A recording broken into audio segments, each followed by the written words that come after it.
Kenapa sih kita wajib banget percaya diri? Wah, sampai saya harus bahas itu gitu ya kemarin di video sebelumnya.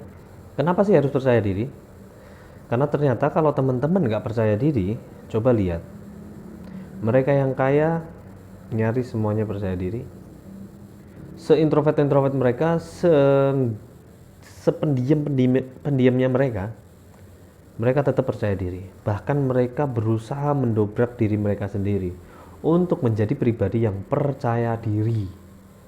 Karena mau nggak mau, percaya diri itu kita butuhkan saat kita sudah, khususnya buat teman-teman yang masih kuliah atau masih sekolah.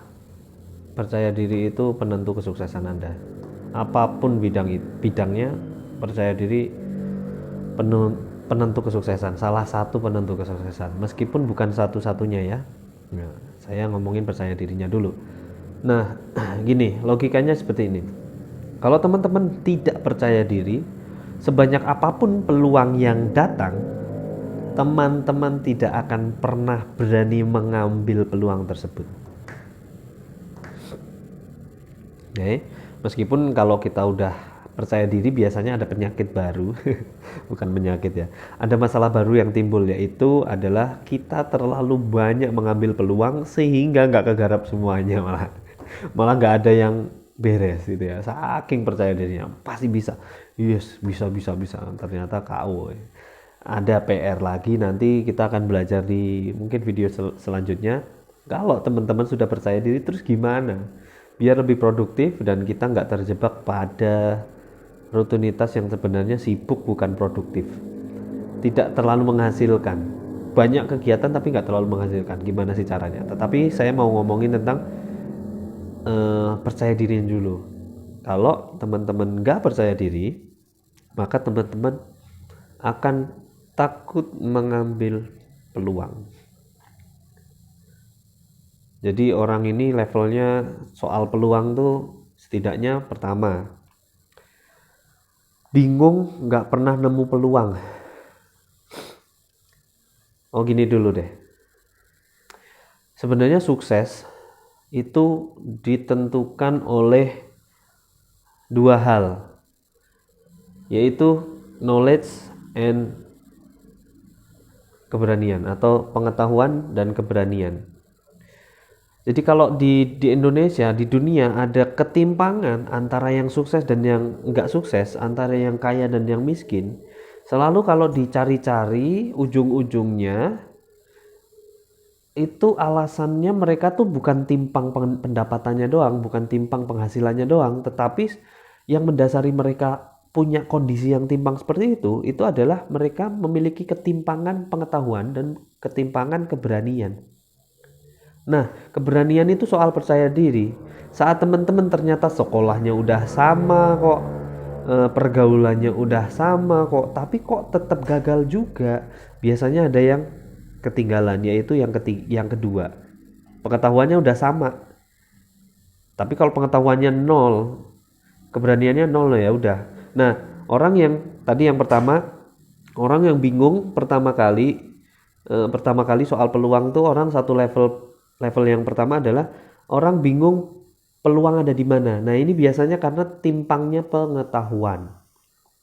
Nah, setelah itu ada orang juga yang udah punya pengetahuan tapi masih nggak sukses juga karena dia menjadi manusia di level yang kedua, yaitu ngelihat peluang tapi nggak berani ambil. Jadi dia pengetahuannya udah bagus tapi masih timpang keberaniannya. Jadi masih timpang dengan yang lain ya. Maksudnya timpang itu kan perbedaannya. Jadi yang lain udah berani, kita nggak berani. Nah itu, maka kita akan menjadi manusia level kedua. Udah bukan level 1 lagi. Level 1 nggak pernah bisa ngelihat peluang, padahal peluang ada di mana-mana. Yang kedua udah bisa ngelihat peluang tapi nggak berani buat ngambilnya. Kenapa? Karena dia nggak punya keberanian. Tapi ada manusia level 3. Dia sangat berani mengambil peluang sampai nggak mikirin resikonya. Biasanya ini orang yang nekat. Nekat sama berani ini beda tipis. Nekat itu adalah komposisi berani tanpa pengetahuan. Jadi keberaniannya cakep, tapi dia nggak punya pengetahuan. Akhirnya dia menjadi nekat. Nekat itu adalah saat dia berani mengambil sesuatu, mengambil peluang sesuatu, mengambil resiko tanpa tahu resiko terburuknya apa. Sehingga dia berani itu bukan karena berani semata-mata, tapi karena nggak tahu resikonya apa. Tapi orang yang benar-benar berani secara sejatinya, jadi orang yang sejati, jadi benar yang sejati itu adalah yang mereka tahu resikonya. Jadi dia ini ya udah level keempat ya, orangnya nggak cuma nekat. Yang pertama tadi nggak pernah lihat peluang, yang kedua lihat peluang tapi nggak berani, yang ketiga lihat peluang tapi cuma pengetahuannya itu hanya untuk mencari peluang aja, tapi bukan untuk menganalisa sampai ke resikonya. Jadi keberaniannya oke, tapi pengetahuannya ada tapi masih timpang, masih kurang gitulah ya. Akhirnya dia nekat doang. Yang keempat adalah orang yang benar-benar berani. Mereka adalah yang keberaniannya utuh, pengetahuannya juga cukup lengkap secara mendasar ya, nggak harus teknis detail banget tahu semuanya hal, enggak, karena dia bisa delegasi atau bisa join sama orang lain untuk bisa melakukan hal teknis, tetapi secara utuh dia ngerti pengetahuan secara menyeluruhnya, globalnya, gambaran besarnya dia tahu, sehingga saat dia mengambil sebuah resiko, mengambil sebuah tindakan, dia itu berhitung sehingga dia tahu ini resikonya segini, resiko terburuknya adalah ini. Lalu dia akan bertanya pada diri sendiri, kalau resiko itu beneran terjadi, apakah saya sanggup menanggungnya? Dia akan berhitung, aku punya kemampuan segini, aku punya uang segini ini, keluargaku di rumah kalau ini terjadi kayaknya akan tetap damai-damai saja karena ini pakai uang adem, pakai bla bla bla dan sebagainya, karena ini syirkah, karena ini bagi hasil. Jadi kalau ada ruginya pun nggak beresiko banyak di keluarga. Ini cuma sampai situ. Ini pun badan hukumnya PT bukan CV, sehingga kalau ada apa-apa yang diambil, yang tergerus hanyalah aset perusahaan, tidak sampai aset pribadi dan sebagainya. Dia berhitung matang. Setelah itu dia go, dia action. Nah itulah berani. Level keempat, berani yang sesungguh-sungguhnya berani. Nah, saya mau ngomong, kalau teman-teman nggak punya keberanian alias nggak punya kepercayaan diri, balik-balik lagi, teman-teman nggak akan berguna pengetahuannya. Jadi pengetahuannya oke, kepercayaan dirinya juga oke.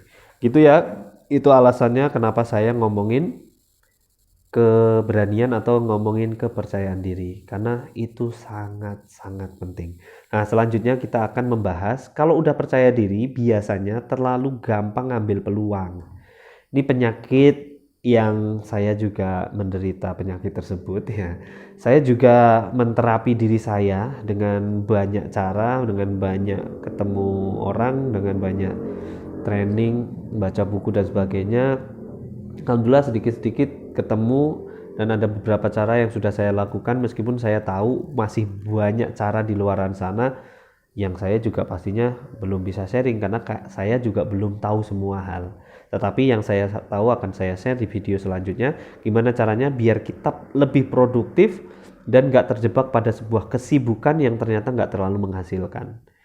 Kita akan belajar bagaimana caranya. Jadi subscribe dulu biar teman-teman dapat notifikasi video selanjutnya, nggak ketinggalan video saya. Gitu aja, terima kasih. Assalamualaikum warahmatullahi wabarakatuh.